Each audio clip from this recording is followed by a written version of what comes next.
Welcome back to The Express at the White Rock Community Center for Christmas on the Peninsula. This is only the second year for this event, and it's already becoming a draw and a destination for the holiday event season. But if you want to talk destinations world-renowned for those snow fans out there, well, Whistler Blackcomb is just a road trip away. And they opened early this year with snow dumps bigger than ever. Travel along with us on the Quality Assured Collision Road Trip as we explore the many marvelous attractions and activities of beautiful British Columbia. We've got a lot more guns on the mountain. Since the Olympics, Whistler Blackcomb has been packing a reputation as a gunslinger. Only this firepower is putting the POW in powder. This is going to make early season conditions a lot better for skiers and riders, and it'll help us maintain our ski outs in the late season. This is only one of many 2010 Winter Olympic and Paralympic Games legacies here on Whistler Blackcomb, located just a 2-hour drive north of Vancouver. 2 mountains, 8,100 skiable acres, Olympic proportions that require an even greater snowfall. So prior to the Olympics, Whistler Blackcomb had 75 fan guns, so we've increased that by 25 fan guns, and approximately 100 air-water guns, and we increased that by 85. So we're at a maximum of 270 guns right now. To get the guns firing, temperatures must be below -2 degrees Celsius. So with this Arctic front, guns are firing morning, noon, and night. But even with more snowfall on the near horizon, not all of Whistler Blackcomb's 200 trails are operating quite yet. You really want to stick to the runs where we've been able to make some snow and done some good grooming. Until we get close to 2 meters of snow, this time of year you'll see a lot of temporary boundary signs at Whistler and Blackcomb. So there'll be stumps and rocks and ditches and a whole bunch of things that could either hurt your equipment or hurt you. Soon the public will be free skiing the same runs Olympians and Paralympians race during the Games. But the Francis Trail and Dave Murray Downhill aren't open quite yet. It's a good excuse to head in, warm up, and meet a few of our Sea to Sky athletes. We've put up an Olympic legacy display in the Roundhouse Lodge to kind of commemorate some of the Games times highlights. So the display has photos, stories. It has Dieter Defago's Rossignol skis that he wore for his gold medal. Here you go, Nicole. You earned that one. All right. At the end of an exhilarating day, my first turns of the season, I sought out a different kind of gold. A regular event as famous as the Games. Head-upper is a huge part of the culture here in Whistler. At the end of a long day on the mountain, it's great to come down, have some drinks, have some food, share stories with your buddies. It's a good time. A pint-sized town, no more. The Games may be over, but mountain life tastes just as sweet. From Whistler, I'm Nicole Fitzgerald for Shaw TV.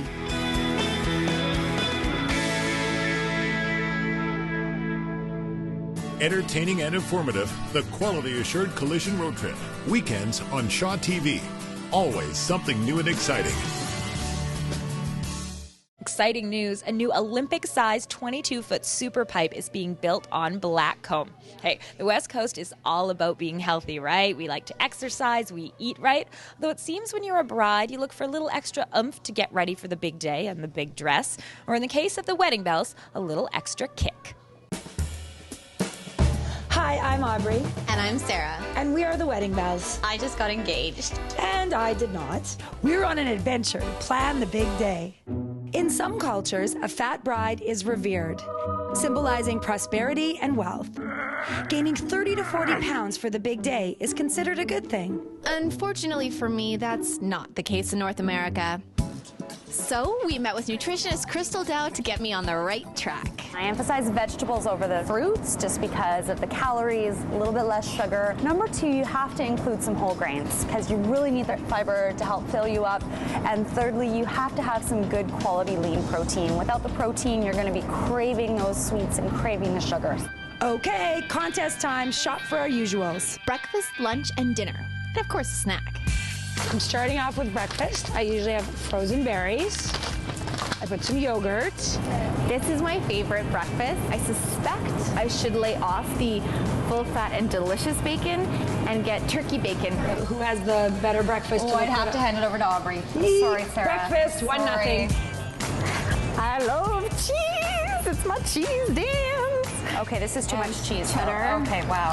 Avocado, tomato. Oh, salami. Oh dear. You do not want to have this much salt on your big day. You are going to end up like a big balloon. If you had to crown a winner at lunch.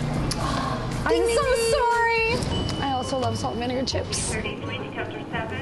Dinner's where I lose it. I've been healthy all day, and I'm single, and I go out a lot. Let's just check the sugar on these. 20 grams for 2 cookies. Do you know how many sugar cubes that is? 5 sugar cubes. Sarah, cutting back on snacks. It was time to head to 30-minute HIIT for a workout. Half an hour workouts are so popular now compared to like an hour and a half at a gym. And I try to make it a very efficient, full body cardio workout. You can burn up to 500 calories doing this workout. As a bride, you can, envision that you're hitting your future groom who's talking about budget every day, or a certain co-host. Or certain co-hosts. What if you have to wipe your nose while you're doing this? Oh, you just let it drop. Oh!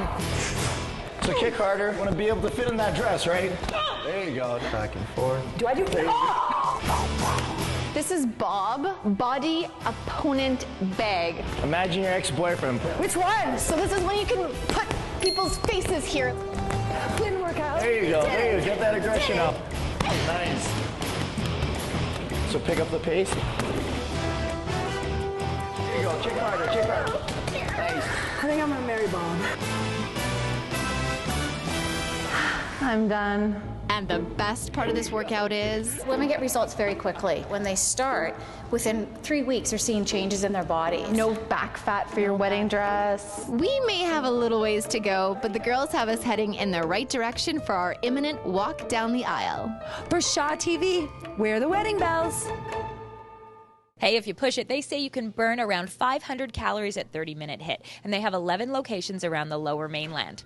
And talking locations, up next on The Express, we're going to take you to Zimbabwe and to deep space. It's a gift that keeps on giving. Up next on The Express, a gift idea that gives back full circle.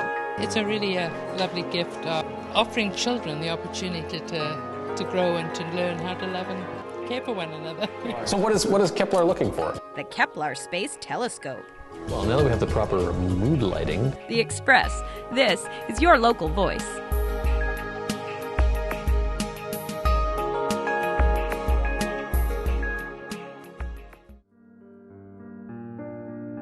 In war, children are the innocent casualties.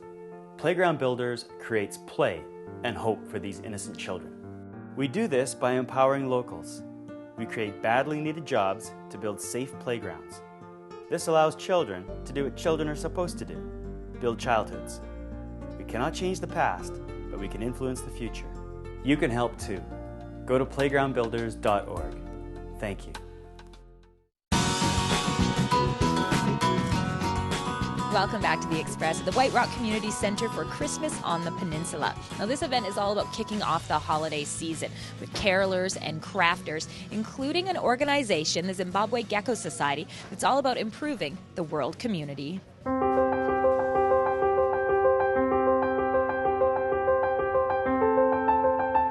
This definitely is in keeping with the Christmas spirit because you're not just selling stuff, but you're really giving back here. Oh, absolutely. It basically works on the premise of $10 donation supports a child for a month. It actually feeds a child for a month in Zimbabwe. Who makes all of this? These are made by the street kids in Zimbabwe, so we bring them over. We go back over there and work with the kids, and then we bring them back, and backwards and forwards we go. It's a gift that keeps on giving.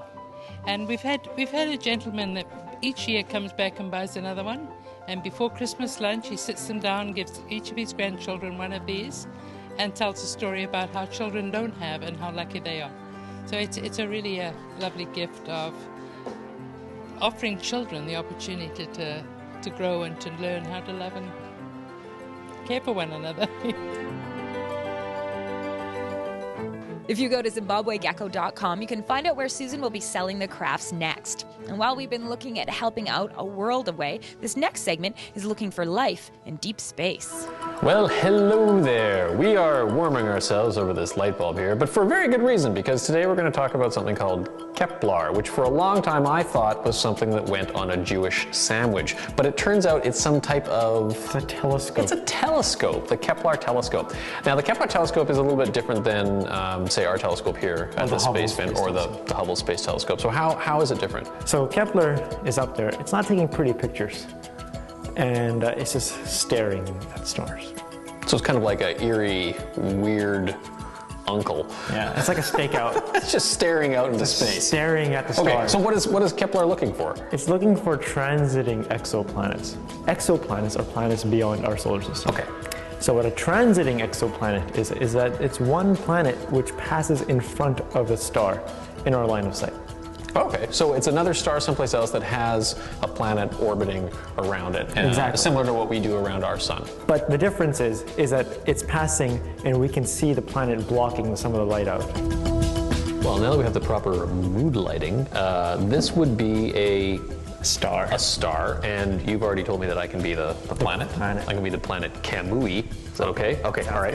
And is there a particular way that I orbit around this, or? It varies. Let's go this way. All right, so I'm going to try it. I'm going to be a planet orbiting around the star. I'm going to go there through once, and I go around the other side here. I'm a lovely planet. I'm a red planet. I'm a happy planet going past this star. So what did my two little rotations there actually tell us? So basically, by looking at the frequency of how often the light dims, you can tell that, hey, there's a planet orbiting a star. So it can tell us the size and the mass and how far away the planet and the star are from each other. Kepler has been used to find multiple star systems with multiple planets in them, like another solar system just like the Earth. Cool. Now, one of the neatest things that I've heard about this is that Kepler is so accurate, and it has so much detailed information to be able to look at these light levels. You were telling me an example. If I go out on my front porch and turn my light on. If Kepler was looking at the Earth at night as opposed to the stars, and you were to walk in front of your porch light, Kepler would say, hey, something went down there. Something dimmed on my house, which is great because my porch light's burned out at the moment, so I'd be able to hide from Kepler. This is really cool. Now, I also wanted to mention that if you have a question for us here at the Space Center, you can tweet us at Ask an Astronomer. More information, and I'm sure that's appearing down below, because we'd be interested in see what you folks are asking questions about. We have more than enough things to talk about, but it'd be great to find out what you folks at home might be thinking about in the science and space world. So be sure to give us a tweet if there's something that interests you. All right, thanks for explaining that. I'm Cam Cronin here for the Express at the H.R. MacMillan Space Center. I'm Raminder Samra. And yeah, Kepler, not a food item, but a telescope.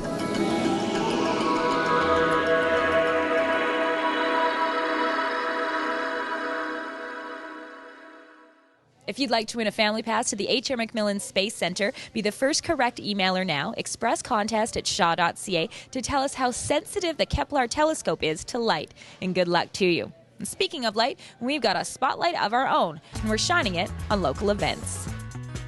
Contribute your support to children in our community. Drop off baby items like diapers, baby food, powdered milk, formula, or cash donations to the Zone Bowling Center in Coquitlam. Support the Home Finders Animal Rescue Society at a joyful fundraiser. Bring your pet and get their photo taken with Santa. No word on whether there will be candy cane doggy treats. Now, what happens when a bunch of wacky lawyers meet a group of zany comics? Find out when Stand Up for Mental Health raises money for Pivot Legal Society. You can also celebrate the holidays here in White Rock with more events involved with Christmas on the Peninsula. They have Christmas musicals, Christmas pageants, carolers, and more. Now that's it for today's Express from the White Rock Community Center. I'm Johanna Ward, and on behalf of all of us on the show, thanks so much for watching. We'll see you next time, and happy holidays.